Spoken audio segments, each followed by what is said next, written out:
ஒரு கட்சியில் ஒரு கிளை செயலாளர் என்ற பதவியிலிருந்து மாவட்ட செயலாளர் என்று வருவதற்கே ஏகப்பட்ட பிரச்சனைகள், ஏகப்பட்ட சிக்கல்கள் இருக்கும். இதையெல்லாம் கடந்து மாவட்ட செயலாளர் என்று வந்து எம்எல்ஏவாகி, எம்எல்ஏவுக்கு அப்புறம் எம்பி ஆகி, மந்திரி ஆகி, அதுக்கப்புறம் அவர் முதலமைச்சர் அப்படின்ற அந்த இடத்துக்கு வராரு.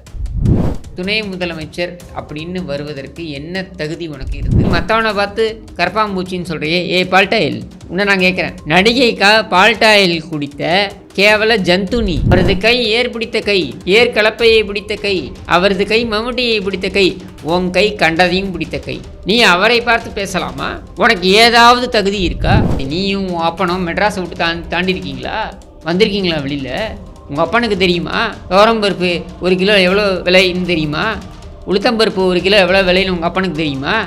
உன் வீட்டு மளிகை சாமானே மாவட்ட செயலாளர் வாங்கி போட்டுக்கிட்டு இருக்கான், அதில் தின்னுக்கிட்டு இருக்கீங்க வெக்கம் இல்லாமல். அப்பனுக்கு வாழ்வது வந்தால் அர்த்தராத்தில் கொடை முடிக்கும்ன்ற கதையாக தான் உன் கதை, சரியா? அப்படித்தான் நீ இங்கே சுற்றிக்கிட்டு இருக்க. நான் எல்லாம் எவன் மதிப்பான்? உன் தெருவில் இருக்கக்கூடிய தெரு நாய் கூட சீந்தாது. நீ என்ன தேவ தூதனா? இல்லை உன் குடும்பம் என்ன அப்படியே ஆசீர்வதிக்கப்பட்ட குடும்பமா? உன் கும்பலே ஒரு கேவலமான கும்பல், உன் பின்னணியே ஒரு கேவலமான பின்னணி. இதில் நீ பேசலாமா மற்றவர்களை பார்த்து? என்ன அவ்வளவு இலக்காரம் உனக்கு? சிலுவம்பாளையத்திலேருந்து ஒரு விவசாயி வந்துடக்கூடாது, அவர் தவழ்ந்து வந்தார் அப்படின்னு அந்த ஒரு விஷயத்தை வச்சு தான் நீ பேசிக்கிட்டு இருக்கீங்க. தமிழ் மக்களுக்கு வணக்கம். நேற்று பெய்த மழையில் முளைத்த விஷக்காளான் உதவாநிதி என்று திரு எடப்பாடி பழனிசாமி அவர்கள் அனைத்து அண்ணா திராவிட முன்னேற்ற கழகத்துடைய பொதுச் செயலாளரும் தமிழகத்தின் எதிர்க்கட்சி தலைவருமான பிரதான எதிர்க்கட்சி தலைவருமான திரு எடப்பாடி பழனிசாமி அவர்கள் கூறியிருக்கிறார்கள். நான் சொல்கிறேன், இவன் விஷக்காளான் மட்டும் இல்லை, திமுக தமிழகத்தை பிடித்த பூஞ்சகாளான் அப்படின்றத இங்கே அழுத்தம் திருத்தமாக பதிவு செய்கிறேன்.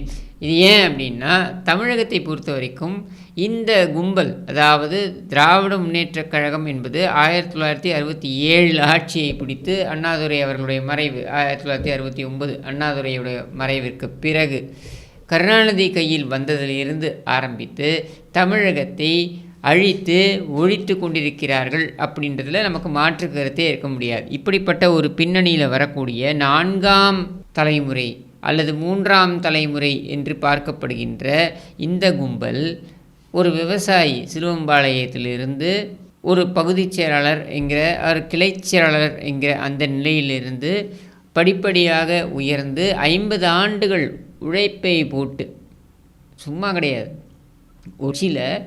ஒரு கிளை செயலாளர் என்ற பதவியிலிருந்து மாவட்ட செயலாளர் என்று வருவதற்கே ஏகப்பட்ட பிரச்சனைகள், ஏகப்பட்ட சிக்கல்கள் இருக்கும். இதையெல்லாம் கடந்து மாவட்ட செயலாளர் என்று வந்து எம்எல்ஏவாகி, எம்எல்ஏவுக்கு அப்புறம் எம்பி ஆகி, மந்திரி ஆகி, அதுக்கப்புறம் அவர் முதலமைச்சர் அப்படின்ற அந்த இடத்துக்கு வராரு. நான் கேட்குறேன், நீ துணை முதலமைச்சர் அப்படின்னு வருவதற்கு என்ன தகுதி உனக்கு இருந்திருக்கு? ஒன்றும் கிடையாது. உங்கள் அப்பனுக்கு பிறந்த அப்படின்றத விடுத்து உனக்கு ஏதாவது தகுதி இருக்கா? நான் கேட்குறேன். நீ மற்றவனை பார்த்து கரப்பாம்பூச்சின்னு சொல்கிறியே, பால்டாயில் உன்னை நான் கேட்குறேன். நடிகைக்கா பால்டாயில் குடித்த கேவல ஜந்துனி, சரியா? நீ மற்றவனை பார்த்து கரப்பாம்பூச்சின்னு சொல்லலாமா? ஊர்ந்து சென்றார். நீ ஊர்ந்து எங்கெல்லாம் போன? அவரது கை ஏர் பிடித்த கை, ஏர் கலப்பையை பிடித்த கை, அவரது கை மம்முட்டியை பிடித்த கை, உன் கை கண்டதையும் பிடித்த கை. நீ அவரை பார்த்து பேசலாமா? உனக்கு ஏதாவது தகுதி இருக்கா? அந்த ஒரு படம் சந்தானத்தோட நடித்த, துணை நடிகினால் நடித்த, அதுக்கப்புறம் நயன்தாராவோட ஒரு படம் நடித்த, ஹன்சிகா மோட்வானியோட ஒரு படம் நடித்த. இதை மீறி உன் சாதனை என்ன? ஒரு புண்ணாக்கும் கிடையாது.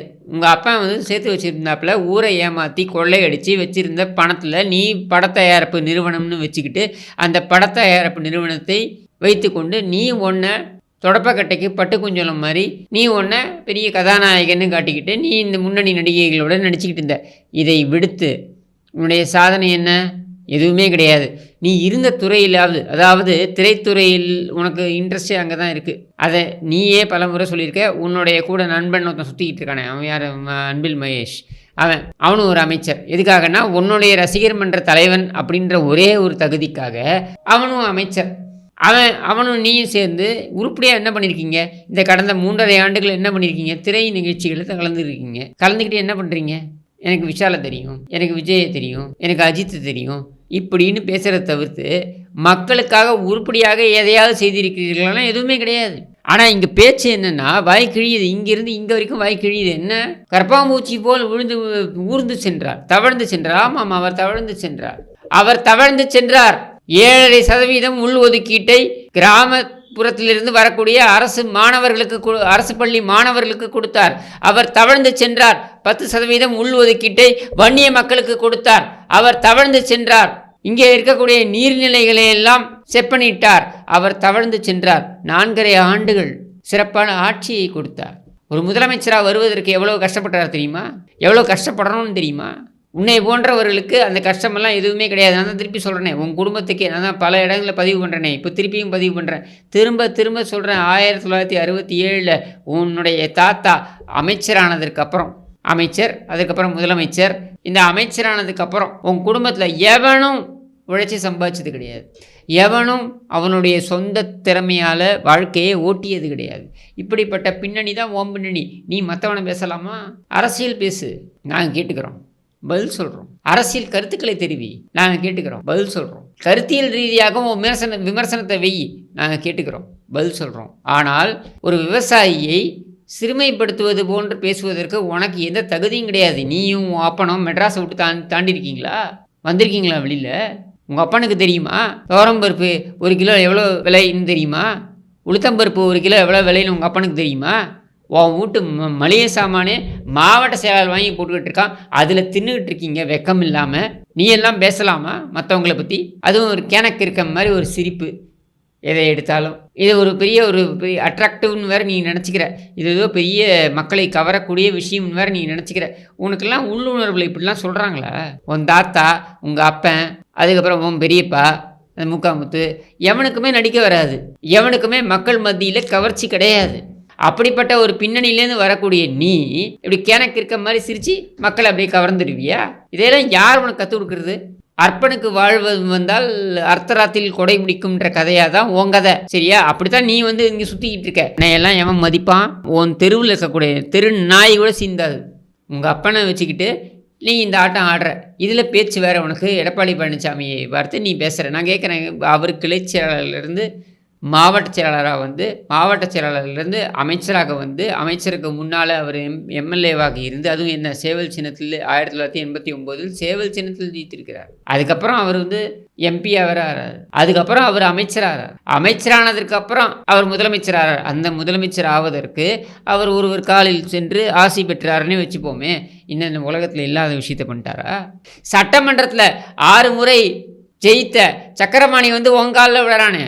5 முறை, 4 முறை, 3 முறை எம்எல்ஏக்களாக தேர்வு செய்தவர்கள்லாம் ஒரே ஒரு முறை தேர்வான உன்னை பார்த்து உன்னிடம் உன் காலில் விடுகிறார்களே, அதை விட கேவலம் இருக்க முடியுமா?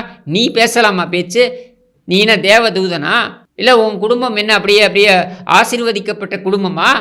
உன் கும்பலே ஒரு கேவலமான கும்பல், உன் பின்னணியே ஒரு கேவலமான பின்னணி. இதில் நீ பேசலாமா மற்றவர்களை பார்த்து?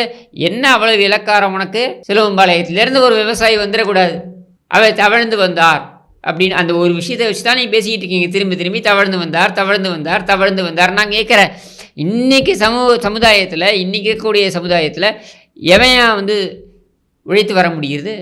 ஏதாவது ஒரு இடத்துல சோப்பு போடணும், ஏதாவது இடத்துல ஐஸ் போடணும், இதெல்லாம் போட்டால் தானே வர முடியுது.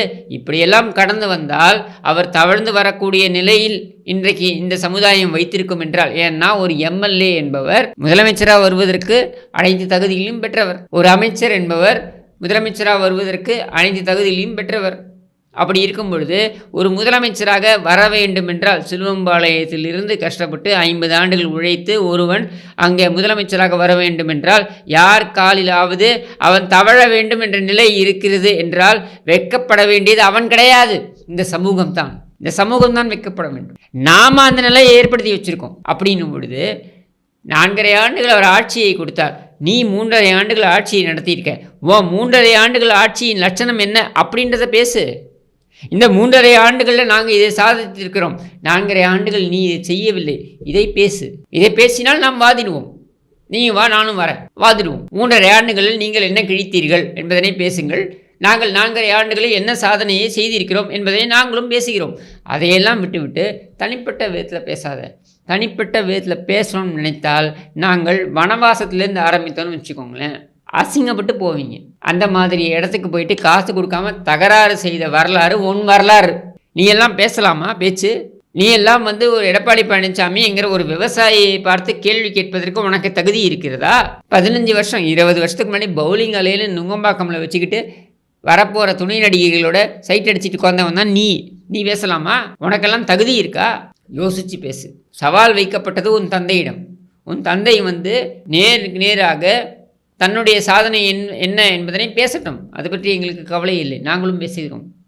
46 கல்லூரிகள், அதில் 11 கல்லூரிகள் மருத்துவக் கல்லூரிகள் என்று கொண்டு வந்தவர் எடப்பாடி பழனிசாமி. இந்த நீர்நிலைகள் எல்லாம் தூர்வாரி நீர்நிலைகளை சரி செய்ய வேண்டும் என்று முனைப்பை எடுத்தவர் எடப்பாடி பழனிசாமி. சரபங்கா அந்த திட்டத்திலிருந்து ஆரம்பித்து அத்திக்கடவு அவிநாசி திட்டம் வரைக்கும் கொண்டு வந்தவர் எடப்பாடி பழனிசாமி. இதையெல்லாம் நாங்கள் சாதனைகளாக நாங்கள் சொல்கிறோம். ஒரு துறை வாரியாக எடுப்போம். தொழில்துறை எடுக்கிறீங்களா பேசுவோம், மின்சாரத்துறை எடுக்கிறீங்களா பேசுவோம், சுகாதாரத்துறை எடுக்கிறீங்களா பேசுவோம். எதை பற்றி வேண்டுமானாலும் பேசுவதற்கு, துறை வாரியாக பேசுவதற்கு நாங்கள் தயார். நீங்கள் தயாரா? அதை விட்டுவிட்டு கரப்பாம்பூச்சி, கேரளா சேச்சி, இந்த கதையெல்லாம் இங்கே பேசிட்டு வராத. அப்படி பேசணும்னு நினச்சா நாங்கள் நிறைய பேச வேண்டியது இருக்கும். அப்படி பேசினா உன் குடும்பம் தாங்காது. அதனால் யோசித்து பேசு தம்பி என்று கூறி விடைபெறுகிறேன். நன்றி, வணக்கம்.